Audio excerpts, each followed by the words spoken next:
You guys probably out there trade in ETFs, buy a ton of ETFs, particularly levered ETFs. One thing you do not realize is that there's optionality embedded into these ETFs. And we options traders understand that and understand decay. David Meyers is hedge fund manager of the Vixy Fund and who has launched a hedge fund that I am very, very interested in. But I want to discuss openly, transparently about where the risks are. I dove into the structure of ETFs, and a lot of these ETFs and the structure of them, they're heavily dependent on futures contracts. There's a decay in that. If it's in steep Contango, you're rolling into a more expensive contract, and on that money, you're losing that day. Death taxes in Contango, they're the only thing 100% reliable because people are scrambling to buy options and buy protection at any price, which is always the wrong time to buy. And next thing you know, you've gained weight, and you're like, all right, I got to figure something out. Even though it was 8 years of actual performance, and the CFTC and the NFA would not let us say that.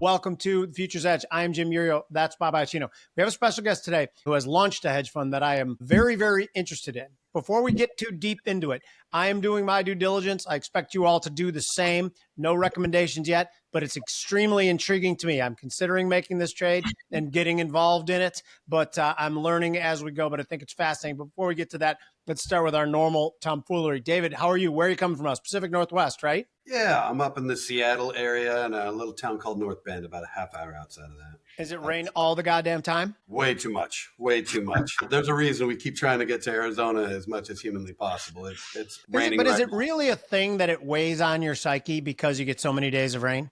Oh my goodness. I'm from Eastern Washington, and it's like two different worlds. Eastern Washington is pretty dry. You get all four seasons. And because I followed my wife to Western Washington, she grew up in it, so she's used to it. But me, because I'm used to the sun, it drives me crazy. And the second I moved over here, I gained like 60 pounds. No joke.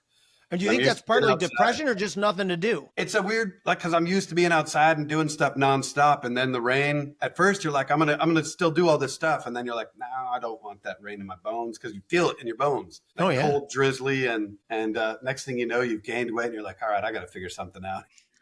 You know, it's interesting. I went to had a little vacation trip at the Princeville Resort in Kauai. I don't know if either one of you guys have ever been there. But it rained every single day that we were there. We were there for about 7-8 days. Great resort, but it had a golf course on it. And I was still playing golf at the time. Thank God I gave that up. But it would rain every single day. And I was always like, why are there so many morning tea times available, right? And I'm like booking morning tea times. I'm getting rained out every day. So sorry, this one Hawaiian guy who worked at the resort. And in his desk, he pulled out like these two, I'm going to use trading cards for this. These two little maps, right? And he had a map of the Hawaiian Islands and it was transparent. And he put it over the map of the United States and he goes, see where Kauai is? It's the same place as like Seattle. He goes, it's a little microclimate and it mimics the US, whereas like some of the southern eastern islands are really hot and muggy and the western lower islands are gorgeous like Southern California. And Kauai is like Seattle. Yeah, Kauai there's a spot on Kauai that gets more rain than any place in the world, I believe. I believe you might be right. I don't know if it's the world, certainly the United States. Yeah. Anyway, it is bright and sunny, but cold in the Chicagoland area today. But as Bobby knows, the one thing, you can dog the Chicago weather all you want, but when mid-April hits and you start getting your first 65 and 70-degree days, the place just explodes. We love to go in the city, go out, walk around with my daughter, go to dinner, go to bars, and it's a gas. You agree with that, right, Bob? It really loses its cachet when you could do it every day. And I'm not like breaking Chicago's nards right now. I'm actually like to bring nards up on this show too, David. You should know we're that. Trying to bring that back, David. I can literally do that 11 and a half months out of the year. And it really does lose a little cachet. It's like, let's go to the beach and we can go any day. Let's not go today. Let's go tomorrow. It's a thing. But I wasn't even necessarily talking about you yourself enjoying it. I'm talking about the vibe of the whole city. You know what I mean? It's related. Everybody enjoys it. So everybody's like in a good mood. And so you're in the same mood 11 and a half months out of the year. You're just like, as an outsider, that Chicago is way cooler than I ever imagined. I've only been there once. Yeah, it's cool. I had all these negative connotations in my head. Like, all right, this is going to be a dump. I'm not going to like this. It was gorgeous. It's never been a dump. It was cool. Yeah. I loved it. It was beautiful, actually. I was really amazed at how much I enjoyed my time in Chicago because of all the things you hear about it. You know what I mean? Yeah, no doubt It's a great city, and it used to be a much better city than it is now. That's exactly the right way to put it. Yeah. It went from being a super, super great city to just a pretty great city, which is a damn shame in my opinion. Damn shame. And it pisses me off all the time. Anyway, let's talk about markets. So here's why we have David on and why I'm so intrigued in this. You guys probably out there, trade in ETFs, buy a ton of ETFs, particularly levered ETFs. One thing you do not realize is that there's optionality embedded into these ETFs. And we options traders understand that and understand decay. Like my friend John Nigerian was on with Liz Clayman yesterday or today, and he was talking about how he wanted to buy, I think it's the TQQQ, if I had the right amount of Qs. It's like, you never know, did I get the right amount of Qs? TQQQ. Yes. It's like when you start writing the word banana and you don't know where to stop banana. But anyway, and it's a 3 times levered QQQ. And he goes, this is something I only keep on short. And he didn't mention optionality, but I know John, and I know in the back of his head, that's what he's talking about. So the beauty of what I get, and I want to have you explain what your product is. It's called the Vixy Hedge Fund. By the way, David Meyers is hedge fund manager of the Vixy Fund, which I think is a brilliant concept, but I want to discuss openly, transparently about where the risks are, what it does. Can you take 5 minutes to explain, David? Well, I'll kind of start off how I found out about this stuff, because I kind of looked at these ETFs just like mutual funds in the beginning, but with all the tax breaks. So I was like, all right, these are sweet because you can trade in and out of them as you please, and you're not as concerned about the huge tax hit as a mutual fund. And back in 2014, I think I was telling Bobby about this. I had made a call on oil in the summer when everybody was saying, I think oil was trading $114 a barrel. And that was kind of my niche back then. I was really digging into oil. It was probably my favorite topic. I could talk anybody's ear off on that subject. Anyhow, I had made this call that we were way oversupplied and oil was going to come way down. And in my echo chamber, nobody else was talking about this. They all thought, because I believe they were seeing drills on fire in Iraq at the time, and nobody saw oil coming down anytime soon. But I was preaching it, and I'm like, we were way oversupplied. I think we'll go below 80. I did not have the guts to say what I really thought. And so I was shorting these ETFs with options, not even understanding the decay aspect of it, because I hadn't done a huge dive into each structure. Made good money. In December, we had gone all the way down to $32 a barrel. I don't know if you guys remember that. 2014 it had cratered, and I knew all the rigs coming offline and nobody was applying for permits. And I'm like, all right, this is now costing people to drill out this beautiful sweet nectar out of the earth. I was like, we bottomed out, I'm going to play this long and at least catch a bounce. And I was thinking, I wasn't going to hold it long. I was thinking like a 33% bounce, and oil bounced hard. I think it went from 32 to 45 in about a month's time. And I had bought straight up USO, the most famous oil ETF on the planet at that time, and it didn't budge. Yeah, it's one of the worst also, right? Yeah. What's that? It's one of the worst ETF. I didn't understand the contango aspect of oil and these ETFs trying to track it, but I made no money. And that I dove into the structure of ETFs, and I realized a lot of these ETFs and the structure of them, that they're heavily dependent on futures contracts, and there's a decay in that. So and then I started looking, what gets hit the worst? Can I take advantage of that? Because we love predictability. Can I stop you right there, David, just to give a quick lesson on what contango is, and stop me. Either of you guys are talking about this. So if I'm doing it wrong, because sometimes I get backwardation, contango mixed up. Contango is in oil because of the price of storage. Deferred contracts are more and more expensive. So in the futures market, if you have something that's structured in futures, as each contract expires, you have to roll into the next contract. If it's in steep contango, you're rolling into a more expensive contract, and on that money you're losing that day. I explained it right, correct? Yeah, that's you did perfect in a nutshell. Yeah. And I'm not even overly simplified, which that's better than I can ever do. I tend to oversimplify it, but that cost gets rolled into the price of these ETFs, that loss, if you will. Right. And some of them are worse than others, like USO. They're more diversified. They're not strictly oil. They'll have shares of Shell, BP. They're more diversified, so they don't get hit as hard. So I went out there and I was like, what can I find that does strictly get hit from this this roll yield, this contango effect. And that's how I landed on the VIX ETFs and volatility, because that's all they can trade, because the VIX isn't a real stock. They can't just buy stock like USO can buy BP. They can't just go buy stock in the VIX. They have to do futures contracts. And so they get, comparatively, they get hit really hard. And it's continually. And the people that own these ETFs, they keep them on the market. They keep reverse splitting them, but they roll this loss into the price of the ETFs, because they're not going to, like Barclays or, ProShares, they're not going to take a hit to their wallet.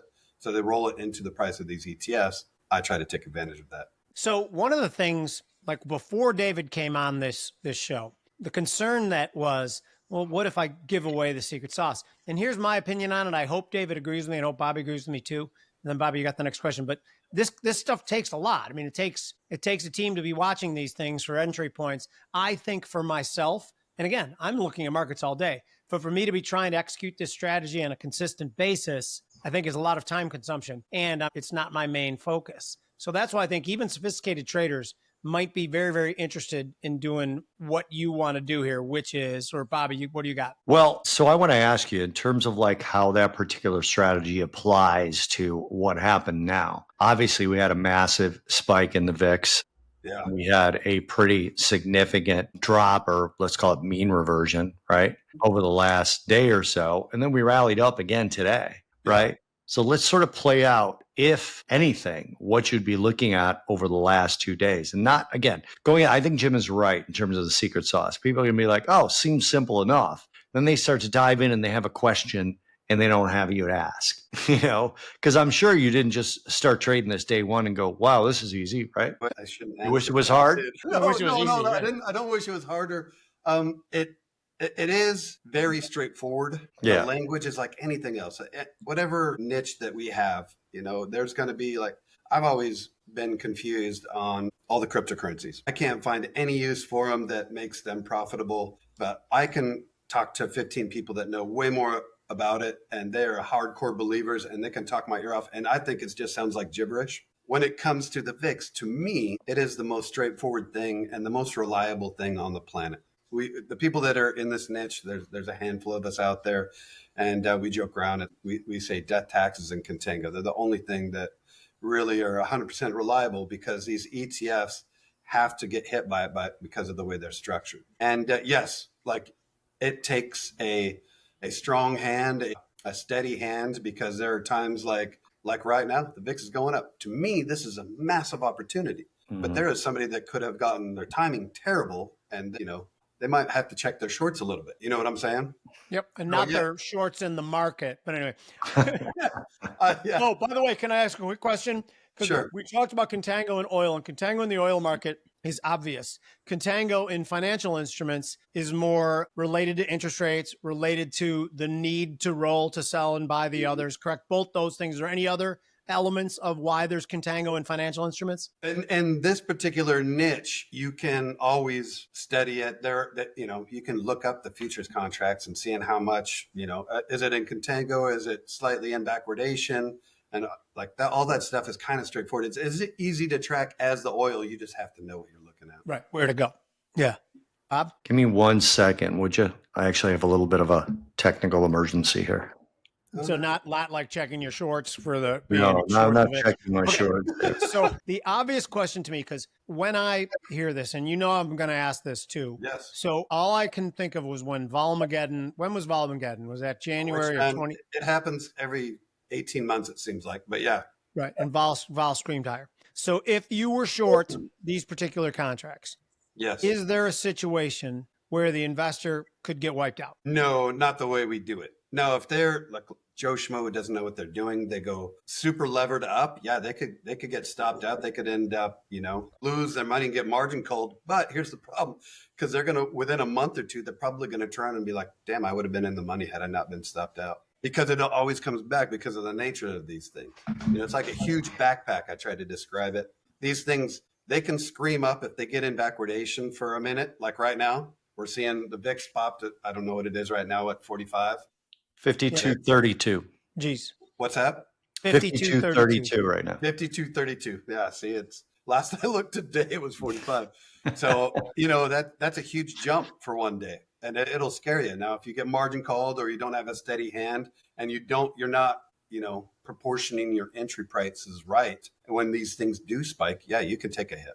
Then you have to know exactly where that margin point is going to be and never get to that point because you don't want a margin call. So the people who listen to, when we're talking about when VIX has these massive spikes, and David, correct me if I'm wrong, it almost always shows up in the front contracts and not in the deferred contracts because that's where the panic is. The panic is right now. So that creates backwardation. Does that create an opportunity? Yeah, to me, if you had shorted these things every single time it's gotten backwardation, you'd have made a lot of money.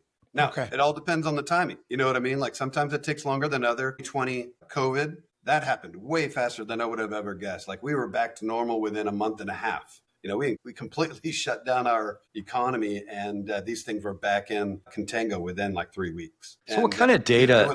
Go ahead, David. What kind of data do you have like in your head, just off the top of your head on the VIX itself? Like what are some of the longer stretches before it reverts back to the mean? Would you say COVID was one of the longest one? That was actually really short. What was it? 2018? 2018 hit, and it was about 3 months. It took about 3 months it didn't stay in Contango for 3 months, but it just kind of bounced around and stayed high. And it never let Contango to let that real melt off. But since these things have been in existence since 2011, and every one of them is like a different year, but 2011 is kind of the round year that most of these things came to be. These things are in Contango 80% of the time. And every single year except for 2018, I believe they've averaged significant losses, like 78%. So for those of you guys who are watching too, we should probably start because I know a lot of people are very sophisticated traders who watch this, but some of them aren't options geeks, right? So, and we all are. So the VIX is a product that measures the implied volatility in SPY options. What that means is that if it's volatile and things are going crazy, and that's usually on the downside, by the way, people are scrambling to buy options and buy protection at any price, which is always the wrong time to buy puts. But anyway, that's what David's going to capitalize on, is that the market always tends to buy a shit ton of puts as the VIX is going up to 40 and 50, and it blows it blows it out. So that's just part of what the VIX is, in case you guys didn't know. But David, I didn't mean to stop you. Please continue. No, that's perfect. I'm glad you went there because I'm going to take a step back even further for people that have never even heard of the VIX, just in case they're, catching a piece of this, because you guys are growing fast. I see a lot of viewers on this. These are awesome videos. I like to think of the VIX as the heartbeat of the S&P. It kind of has that EKG reading type of thing, and it spikes. The most beautiful part of the VIX is, unlike anything else, like when you wanted to short something, let's just say Tesla, because I'll be 1,000% honest with you guys. Back when it was $47, long before, they were splitting this thing, I thought it was way overvalued.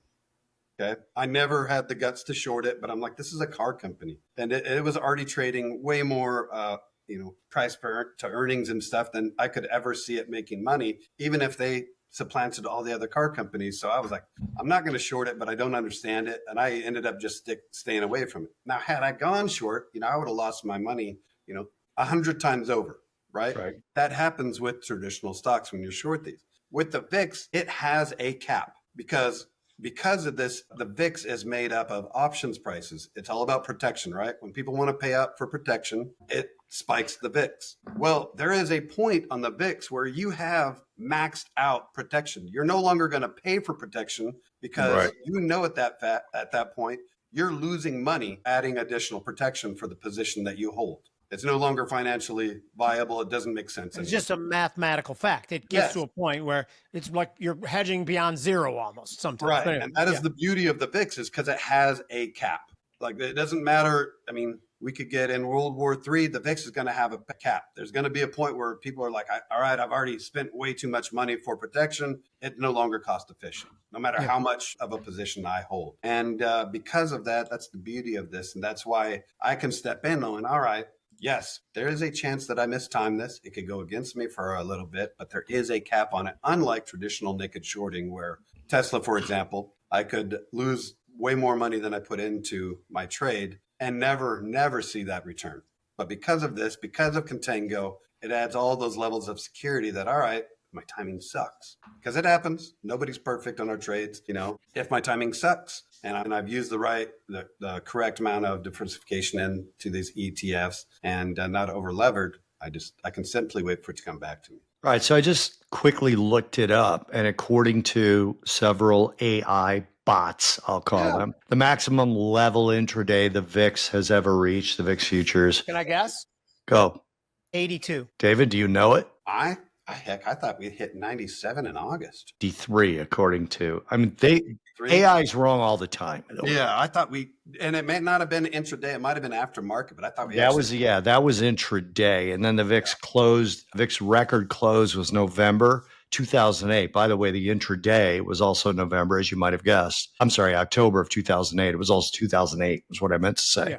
Was 80.74. So not to say that it can't go higher than that, but this sort of represents, just so people understand, when you say the VIX has a cap, at some point, someone's not going to pay more for insurance than their loss would be. So for example, that's a good way to put it. Yeah, I have a sort of a loud, fast V8 car that is probably worth about, I'll say $48,000. If the insurance costs me $51,000, I'm not going to buy it.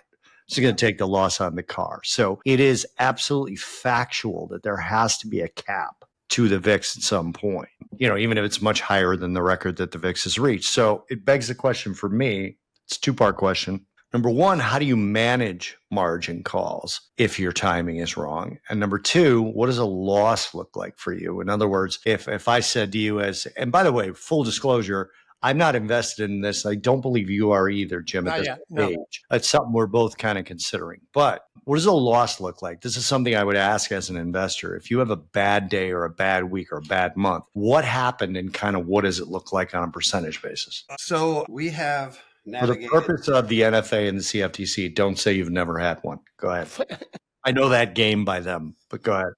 Yeah. Even if you've never had one, they don't allow you to say it. So go ahead. The point of this, because I don't want to say never, ever, and I don't want to say it can never happen because of all the fun compliance measures. Let me put it this way. The goal is to never hit a point where you have to take a loss. The goal is to diversify so that you can withstand the drawdowns, because there are drawdowns on this.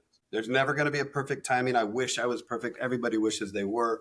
But there's going to be a time, like let's say I decided to go, today's my day that I want to go short completely on this. And I'm 100% invested. The best way to do that is to diversify among the ETFs themselves, because there's several of them. Some of them are actually, you go long them to get the same effect. There's an ETF, SBX, and it actually accumulates value, taking advantage of this Contango / roll yield effect that we talk about in decay. So you diversify among them and you're positioning so that you can never go more than the VIX has ever gone up multiple wise. And you can withstand those drawdowns, but to never go underwater.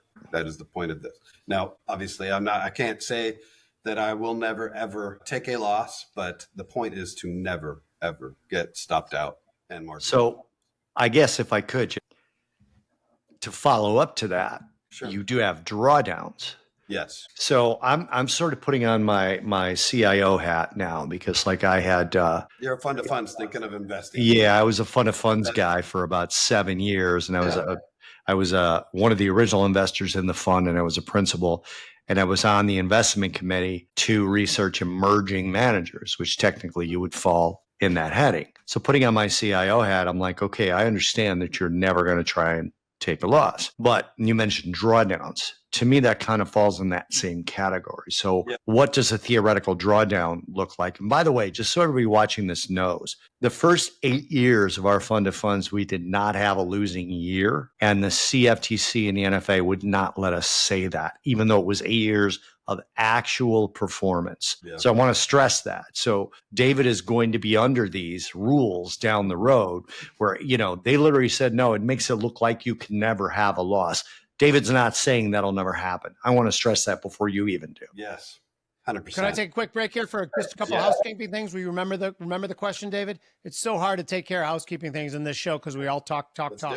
But there are a couple things that I want to remind you guys of, and then something breaking that's going to be it's already starting to be a pretty big deal. First of all, I want to thank our sponsor, Independence Arc Meats Small. We always talk about how these big food conglomerates are poisoning us. There is something we can do about it, and that's go to small ranches, grass-fed, grass-finished, farm-to-table meat, independent stock. Secondly, now this is the big news. Bobby, do you have like any sort of, we should have like drum rolls. All you people watching right now, please just do the drum roll in your head. We have launched several days ago the Finance Unfiltered newsletter on the Slice app. We are putting out real-time trades that we are doing. Mike Arnold is putting out real-time technical analysis. Bobby's looking at markets, crude-related, stock-related. I'm looking at futures-related. We put on charts. We put on trades that we are actually making. Most of the trades I'm making these days are low-risk put flies and call flies, and I go into extreme detail on how to do those things in futures market, and then what the synthetic would be in the different stocks or the stock market. So please go over to the Slice app, check us out. If you don't want to sign up right away, there's a couple free posts. What's that, Bob? The link is in the description of this video. I think it's the description. Haley puts a link where you'll be able to find it. So I'm not worried about it. Haley Smart, our producer, is very, very good. You'll be able to find it. David? I have one recommendation. Can you guys put that on Twitter? I was trying to find you guys the other day, and I had no idea how to find the video. I could watch it off of Twitter, but I couldn't get to the point where I could actually make comments. So if you guys, the newsletter is not yet a video. We probably will do videos. It's an actual written newsletter, and it's all three of us contributing to it. I think this past week it was 16 pages. There's a lot in there. I mean, there's a lot. There's levels, there's trades, there's Jim's take on the market, which I got to say, we call it Jim's 3 cents because 2 cents is not enough for his big brain, according to him. That's according to me. But no, nobody else shares it but my mom, but she's gone. If you're on X or Twitter, as David so aptly called it, the link is in our bios to find the newsletter. Slice is a new company. We decided to launch it there. It'll be available in other places down the road, I'm sure. Right now, that's the only place you can find it. It's French. It's a French company. So I don't know if they just are quick to surrender. It might be tariffed soon. We don't know. We're not going to take a shot. It might be tariffed. We might have to raise the price. It might be tariffed. Right, I know. But then we'll storm the beach to free it back. We got a lot planned. But anyway, it's going to be big. It's big already. We're having fun with it. And by the way, if you sign up for it, you have access to us. Like I said, I followed everyone back on Twitter who were the first couple subscribers. I'll do that up to maybe 40 or 50 subscribers. And I love interaction with people who are smart and are looking to learn about markets. And I learned about markets went through the dialogue. There's one more thing I want to throw in. We are putting into in between newsletter updates on Slice as well. Trades that triggered, trades that we're dropping out of, other trades that are not in the newsletter. It's going to be big. Some people say it's the biggest newsletter. Biggest newsletter ever. Some people are saying it's the greatest thing. I don't know if I'd say that, but some people are saying that. I don't know. David, did you think that you'd have to sit through a 5-minute goddamn commercial on this show or no? I think it's beautiful. Bobby, what was the question again for David? I don't remember. David, do you? Drawdowns. Yeah, drawdowns. Oh, because I have a follow-up question to that when you're done too. Now, again, this kind of, I hesitate to answer this just because I hate saying anything in absolutes just because of compliance. But we, through our numbers. Real quick, I'm not asking you to say what your drawdowns are. I want to know what they look like. So what does the market do? What's the reaction of your guys? So on. Yeah. Through our scales and our back testing, worst case scenario, we've seen, and all the back testing data, we've seen a 50% drawdown potential. That's very fair. But it's one of those things that, because and I don't even know if I should say this because I love what I do so much and I love this niche. It's one of those things that even in that situation, in those few situations that may have happened, within a month and a half, it would have been back in the green. But I will say this, because you had mentioned, a former fund of yours, we are subject to timing. So there's one caveat because let's just say for fun, instead of getting a Santa Claus rally one time, that's when the VIX decided to spike. And it happened to be, it overlaps where our year end would be. There is a chance that we could be like, all right, we've had 3 straight years of 70% profits. And then one year we show a negative 35% loss, but realistically the next year, on average would have been 100% because we didn't have to take that loss. We just had to sit through it through our year end because it's all about timing. We don't get to control that timing of when the VIX spikes and when we're taking advantage of it and playing reversion of the mean. So it would show negatively in that case, but the next year would, So David, the more I hear about this, the more it seems to me, again, putting on my CIO hat from the Fund of Fund days, you guys, whether your back testing shows us or not, you're going to be in a non-correlative asset or an uncorrelated asset. Do you think that's the case? Yes. And I don't 100%. mean inversely correlated. I mean non-correlated. Well, the irony is that which is like the holy grail, right? Yeah.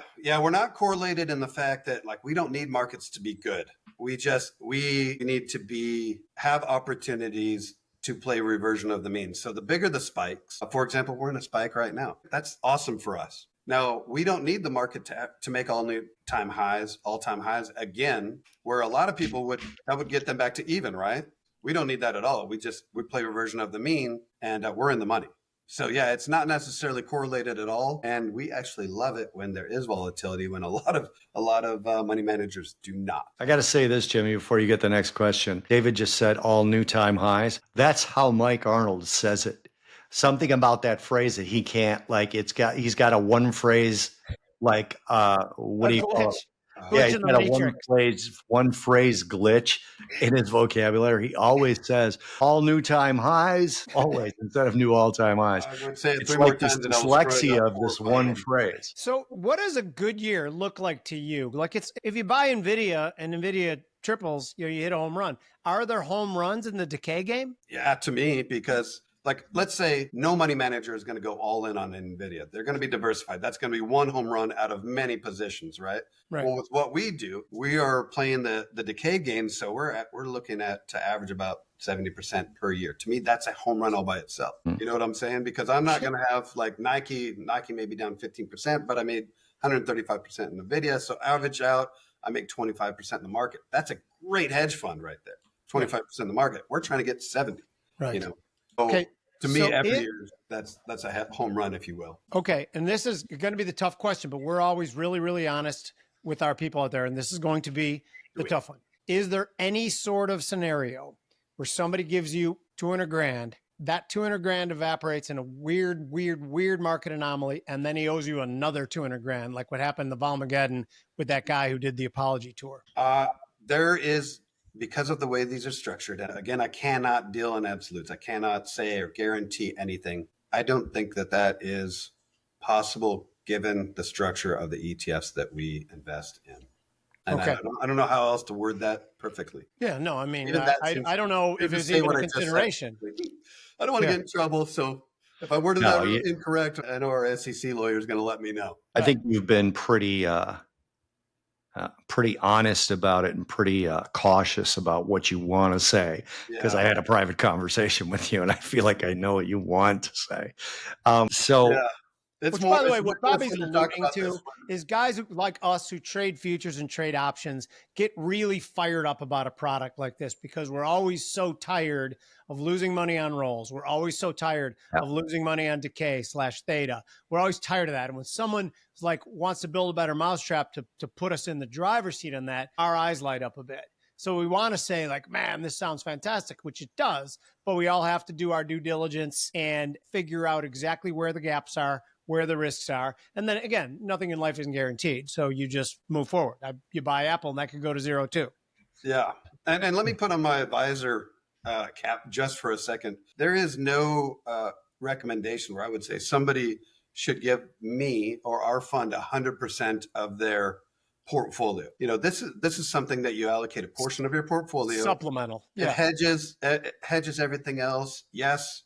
We think it's going to be awesome for you, but it should never be 100% of your strategy, if I'm being 1,000% honest. Just like we diversify through different ETFs, somebody with their funds that was considering investing in us should be diversifying themselves as well. First time that I ever managed money, it was in the early 2000s, prior to 9/11, I believe.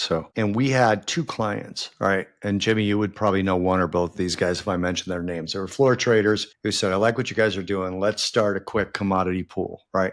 It was 2 investors, right? In the first year, we were up about 74%.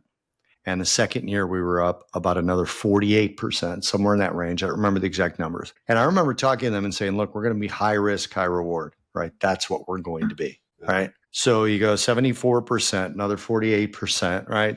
Double their money easily, more so. And the January of the third year, we're down close to 30% in the month of January, and the phone wouldn't stop ringing. Course. What are you doing different? What do you mean? What are you doing different? Yeah. Well, you guys have made so much money and now you're down. And I literally would hang up the phone and just scream at the phone, "You're doubled right now, dude. And You're it almost more makes it than worse. doubled." Right. Yeah, it almost makes it worse that they doubled because they want to hold on to their gains so Right. badly. Right. Again, So it's a risk reward thing. we got that drawdown back and gave the money back. What are you prepared to deal with what running a fund is, and from the perspective of what have you done for me lately? Oh, gosh, like, have you sort of built psychological barriers around yourself yet? What I've found it, and maybe this isn't the case with you, but in the past, I've run newsletters and things of that nature where I gave people direct access to me, just like I'm doing with their fund. Like, I want all our investors to feel like they can, shoot me a phone call, email. I found that the more we're up, the more calls I get.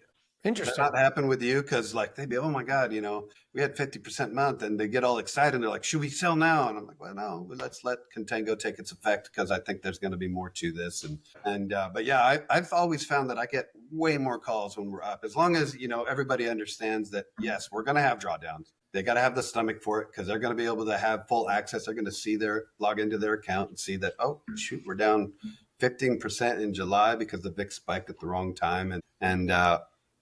It's the up months, the huge month where, like, theory, just for fun. Like right now, the VIX is, what did you say it was? Because last I saw it was 52.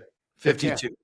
All right. In theory, if the VIX just drops to 20, that's a monster month, because these ETFs will follow. Contango will hit them, so they're going to drop that much too. That's a huge month right there, and a lot of people aren't used to that. And they see a 50% month and they're all, oh my goodness gracious. And that's when I tend to get the calls. Yeah, that wasn't my experience. And maybe, and I'm not even saying this tongue in cheek, maybe we didn't do a good enough job of saying we're high risk, high reward. So what I do now, whenever somebody asks me, do you still manage money? I go, no. Well, can you? Well, I'll tell you what, I could double your money or make it zero. Do you still want to do it? And let me think about it. Okay, cool. You think about it. Right. I'm either going to double your money or it's going to be zero. Yeah. So, and I mean, honestly, like the experience I had, sorry, Jimmy, was that, quite all right. Yeah. We got up to around 84 million. And because we were a low return, low risk, we were designed to be, and David, I told you this before, but Jimmy, we were designed to be more of a bond-like return that exceeded bond returns. That was the whole goal of the fund of funds. What's that? We weren't going to lose much money at all, and we're going to outperform treasuries. Obviously you needed to. If you're going to have a treasury-like return, it had to be better. So otherwise, why not just buy treasuries and never have a risk of losing your money in theory? So we would, and we did it every single year. And it was just this thing where people, like, the minute you were down, it's like, I thought you were going to lose money. Take it easy. Just take it easy. And I just, with my temper, it just wasn't going. I'm getting mad now, and it's a long time ago. Do you guys, so David, tell these people exactly how to contact you, exactly how, I know there was one more question too. Is this idea ever going to present the opportunity to roll it into an ETF? I have no desire to do that, to be brutally honest with you. Is there a reason? I don't know much about the process. Just because there's people with a lot more money and the knowledge of how to put ETFs together on their own that are like that. That's SVXY, but they're already doing that to an extent. Yeah. And I don't have the knowledge on how to actually put together an ETF to do this myself. And nor does it matter, because you got what you want. You get your that's kind of what I love, and this is kind of my niche and what I enjoy doing. And there's another thing I wanted to ask you too. You told me that you think this structure has to stay in a relatively small format, like probably 50, 60 million cap perhaps in the first couple of years until markets mature more than that. Yeah, and it keeps growing. If you'd have asked me, and I wasn't doing this 3 years ago as a fund manager, I was just doing it as a retail guy. If you'd have asked me 3 or 4 years ago, I would have said the max is like 15 million, because they keep coming out with more and more ETFs, because these ETFs make money for their owners. So they love them on the management fees. So as this market matures, there could be more and more ETFs that mimic these problems that I like to call them problems, but the people that own them don't even think of them as problems. They just think of them as moneymakers. Yeah.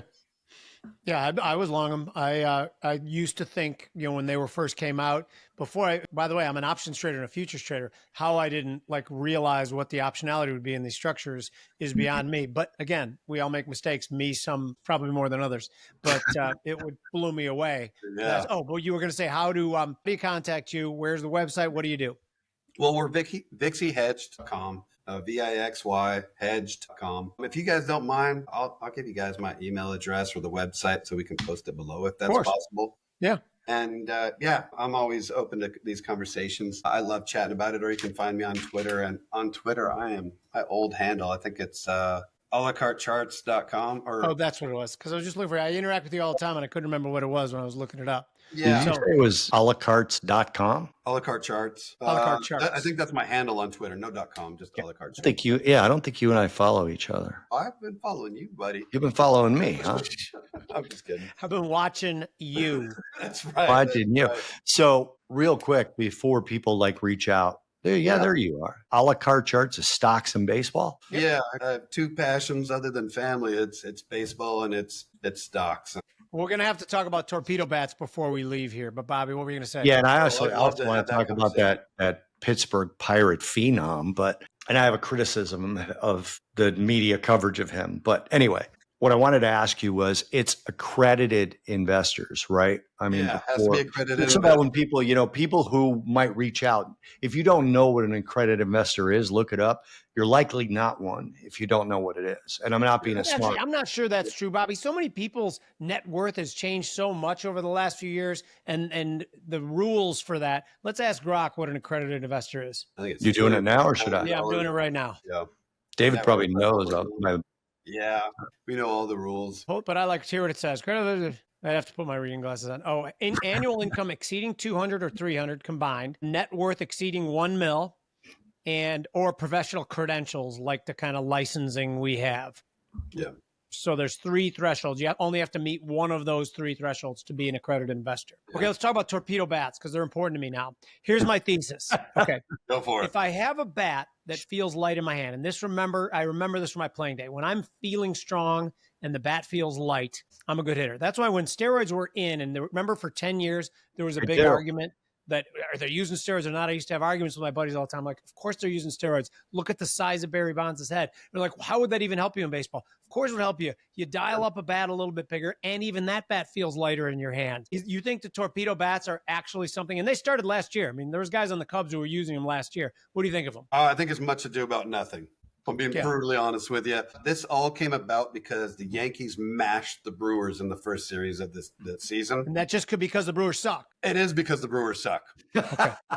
The Brewers, their pitching staff is awful right now. The series after that, they got mashed by who beat them in the next series. I want to say it was the Texas Rangers, and they mauled them too. Like the first game out of that series, they got 10 runs. So they're getting hammered by everybody right now. And half of the production in that first series was Aaron Judge. Aaron Judge is using a normal bat. Like half of all the production, like he had half the home runs in that series and the RBIs, and it was with his normal bat. Right. So my guess is you're going to see that this talk kind of dwindle down. But yeah, it's I don't think it's an unfair advantage at all, realistically, because they moved the bat basically, and it's not all the way into where you're getting jammed, but it's close to where you're getting jammed.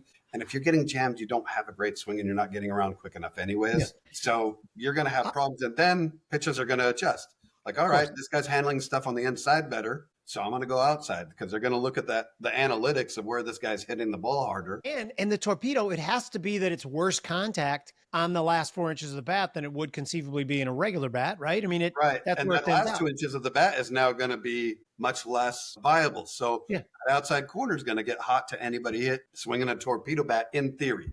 Bobby, is this conversation about the intricacies of baseball bore the shit out of you, or no? No, I love baseball. It was actually my best sport. I quit baseball to join track to get faster for football because I thought, being a 5'9" Italian, football was probably my way out. Clearly your way out. I've never heard you mention baseball before. I didn't know you were that. That's awesome. I played all the way through sophomore year in high school, and I was a better baseball player than I was a football player. But, usually as a 5'9" Italian, at the time I weighed about 155 pounds, and I ran a 4.99. I was easily going to be in the NFL. For sure you were. Yeah. Right. Sure. All I needed to do was get it from a 4.99 to a 4.97. That would have done it. Quick, I do have a baseball question, though, and I want both of your opinions. So Paul Skeens, right? Yeah. Phenomenon, right? Unbelievable. And I read an article today that said that he's even inventing new pitches, and he called one called the splinker, a slider and a sinker, right? which I don't know where the P comes from. Splinker. Splitter. So it's, yeah. Yeah. Okay. So a splitter and a sinker. Got Yep. you. And it's like supposed to be the split fastball, curveball that just drops out of the zone. Yeah. Didn't frickin' Bruce Sutter invent that? Bingo. That's what I was just about to say. You watch him throw this. It's like, yeah, I've seen this before. The guy with the curly hair and the weird leg kick. He just threw that his whole career. Yeah. Yeah. That's how we got people out. I've come to a conclusion, especially in the last 2 years, because the sweeper got hot and everybody's throwing the sweeper. And there is nothing that is being invented per se that hasn't already been done. Disagree, now, but go ahead. And I Bill James, you're going to say, but anyway, yeah. I was kind of getting annoyed like you. And I was talking to a guy named John Creel, who was in the Mariners organization for a while. And we kind of got on this topic. And I was like, so, isn't it really just a slider that has a little bit different movement? And he's like, yeah, but here's the thing. The reason that you're coming up with all these names is because there's different variations of these pitches. And the way they move, they're trying to describe this to their catcher. So if you have 3 different types of sliders, they all move vastly different, but you want your catcher to be prepared. So you're going to call one a sweeper and one a gyro because they move different, and you want your catcher to be prepared for that when you throw it. But realistically, they could all be a different version of the same pitch. But that's kind of why we're getting all these names, I think, out of nowhere, is because these guys are experimenting and they're throwing a different version of the same pitch, but they have to describe that somehow to their catcher. And all right, so I really think that's really the big reason that we're getting all these names. My last question, and all of my baseball knowledge is Cub related. I think Kerry Wood, who destroyed his arm with the slurve, invented the slurve, but I could be wrong about that. When he had that 20 strikeout game, and then all of a sudden his arm exploded and was never the same. Yeah, I'm a huge Cubs guy. I love Kerry Wood. I thought him and Mark Pryor were going to deliver the promise. Oh, I did too. Kerry Wood always should have been a closer and throw heat for 4 outs, not try to throw a whole game. Yeah, that's a toughie. That he was one of because back then it wasn't the huge trend that it is now. Guys weren't just destroying UCLs left and right. Mark Pryor and Kerry Wood, they kind of had just bad luck. There was a little bit of their mechanics weren't perfect. They threw really hard, so that magnified the effect. You know what pisses me off about that rotation is because Mark Pryor and Kerry Wood were on the cover of every Tribune, and nobody ever mentioned Carlos Zambrano, who year after year, they called him the sinker ball, despite the fact that his top-end fastball was every bit as fast as theirs. And he threw 1 or 2 no-hitters. He had more wins. The only thing I can think of is that there was a racial element to it, that they were trying to market their white stars, and it kind of pissed me off a little bit. Am I right or wrong? I never really thought about it because I kind of thought it as all 3 of them, if I'm being brutally honest, but I didn't lump him in there because he had a nice long career. He never had a huge. He was playing 5 years ago for my buddy in the Chicago Dogs organization, which is about 10 minutes from me here. You remember the Pauly brothers from the trading floor, Bobby? Yeah. Yeah, one of the Paulies manages the Chicago Dogs. I don't even know if they're affiliated, but Carlos Zambrano, as like a 42-year-old, was one of his pitchers. Yeah. They didn't come on at the exact same time, didn't they? Didn't they add Zambrano after the fact? Zambrano was after. After the fact, so that could have been it right there. I mean, they were kind of they were thinking of homegrown kids that we loved, and then Zambrano was just as much a stud. Yeah. Just wasn't thought of the same way. I hope so. For someone who I don't see racism everywhere like some of the knuckles do on the far left, but if it really exists, I do like to call it out because I'm not a fan. I have one quick more baseball story because it's April in Chicago, and then we'll go. Mm-hmm. So it's a Friday in this April, and I'm a senior in high school, and I walk into my coach's office. And he goes, yeah, tomorrow's game at Conan, it's going to be their field shit. I'm like, Coach, it was supposed to be like 65 on Sunday tomorrow. He goes, yeah, their field, they have no ground screw. And I'm like, I can get a ground screw. So I call the pastor at the church who I work for. I'm a landscaper there. Said, tomorrow morning, can I take your truck? And I got about 4 of my buddies. So we go over to Conan, like it's two towns away. And we start fixing up the field. We're there. We're the opposing team fixing up the field. And I remember the coach was a guy named Arch Stevenson. He was about 9 feet tall. And I remember just hearing this deep voice going, Jimmy, what are you doing on my field? And I go, Coach, I want to play. And he's like, okay, let me grab a rake. And then we fixed the field and we got our asses kicked. You can't do that. In 2025, you can't get a crew to go and fix someone else's field. There'd be legal things. It's simple in the 70s. So I was coaching a freshman high school, the freshman team at the local high school down in Arizona about 3-4 years ago. And I decided that I loved the landscaping aspect of coaching. I kind of just fell in love with it. Like I was super excited about a perfectly straight line between first and second. It's beautiful. Nice little curve at every base, man. I really got into it. And if there were any flaws in it and the opposing coach showed up, I'm like, man, I know our right field line isn't perfect, but you should have seen what it looked like 3 days ago. We got it better. It's so funny how I got so excited about it. And I was almost. Well, let's close on the Billy Bean line from Moneyball. How can you not be romantic about baseball? We say that in our house all the time. Yeah. Play us out. Should I play us out?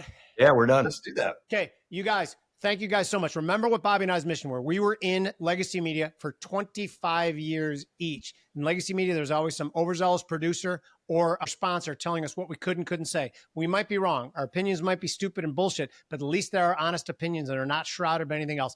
Thank you guys for being part of it. We are trying to lead the uncancelable. Right now, I don't even respect any journalist who they haven't tried to cancel at least once. We are now uncancelable because we don't give a shit. Special thanks to our sponsor, Independence Arc Farms. You deserve a beautiful steak. Go call Independence Arc Farms. Get it.